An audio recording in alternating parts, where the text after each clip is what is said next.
Here we have my 1986 Land Rover 110.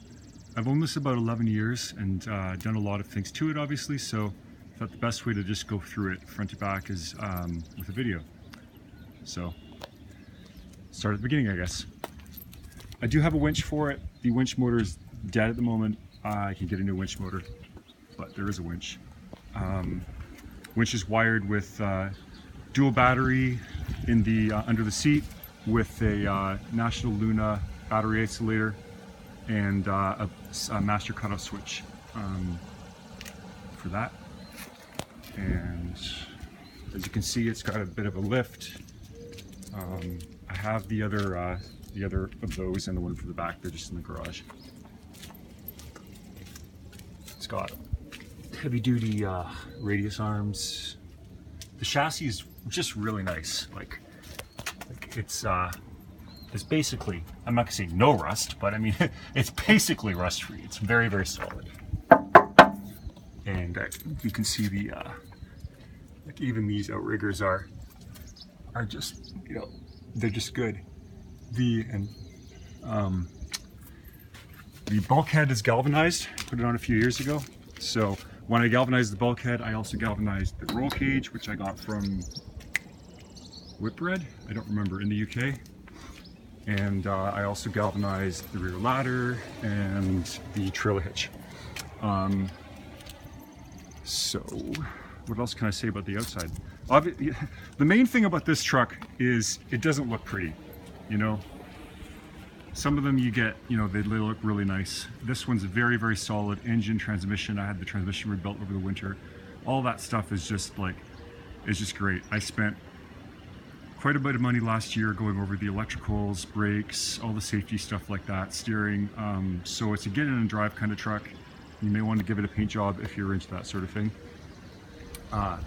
The back have all Land Rover genuine LEDs. This is obviously a 7-pin and 4-pin trailer wiring. I put a new rear cross member on a couple years ago. I wish I put a galvanized one. Stupid of me not to. There's a bit of stuff here that I just have to repaint that to stop that surface rust from turning into anything worse. These I put on. These I put on. I put these caps on as well. Replace those. And that's why there's these different paint. They didn't paint match as well as I thought they were going to, so that's why it looks like that. Going in here again, like there's a lot of little things like this I need to do, but you can see this is one of the problem spots these vehicles have. It's not perfect, but it's pretty good. I've had the doors like welded and fixed, so really they're not. I mean they're pretty good. This all in here you see is Raptor or U-Pole Raptor bed liner. It's the same stuff I used on this. It's really hard and strong. I put Al's H&R underneath that, and that's why if you look under here you can see it's white, and that was a mistake because it makes it scratch off a bit easier. But underneath all this, these are all stainless. Everything I used on this is metric stainless. It's a little dirty, but you know, it's utilitarian look, but it works really well, I think. I mean, for me, you know. Okay. Moving inside. I did have a computer in here a long time ago. That's why this is unfortunately here, or unfortunate in my opinion.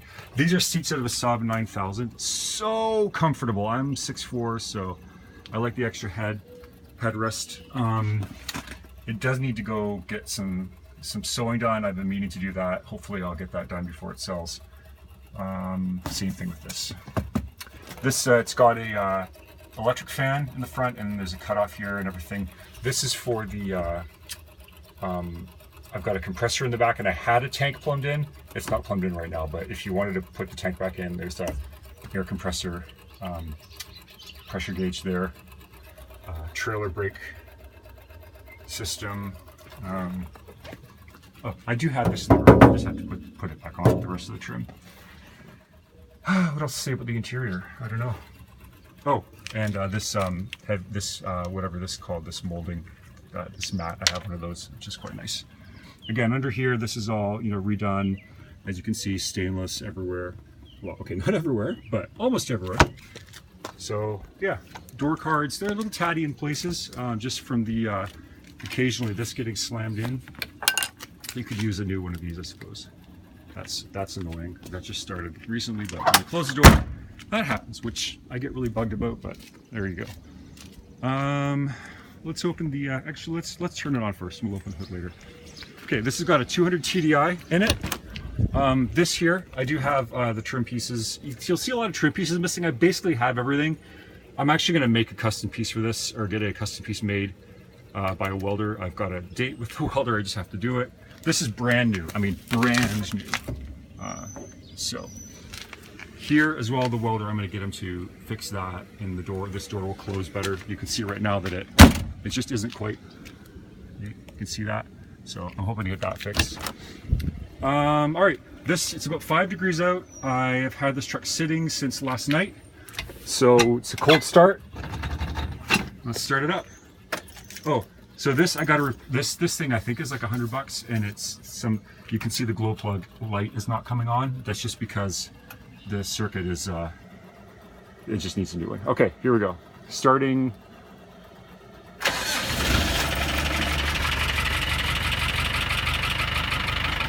There we go. Starts up nicely.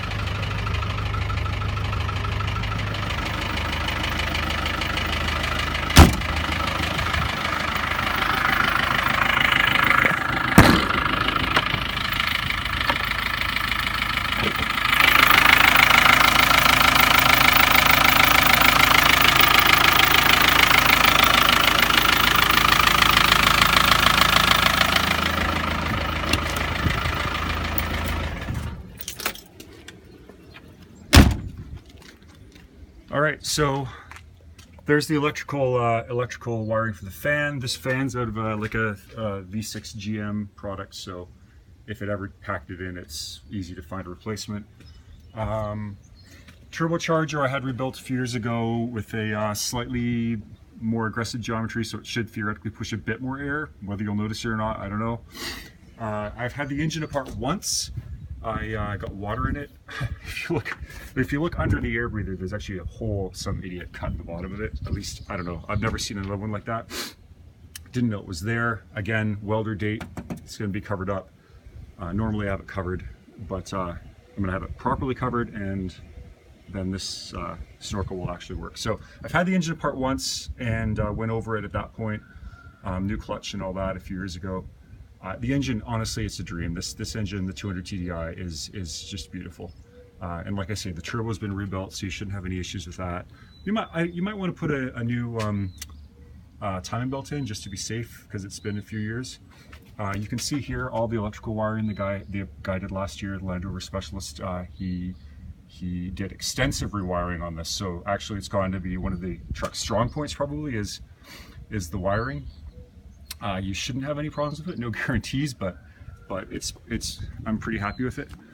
Underneath we have again the steering, you know, the new track rod or whatever the heck that is last year.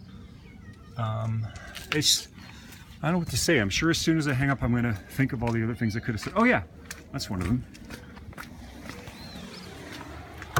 So in the back I have the seats for here and here. You can see they're not in. I'm missing some of the seat belts, and that's really the reason why I've never put them in. And I made this box, just plywood, but it painted to match. And inside here I have a compressor, which is quite convenient. Again, you could mount it up to the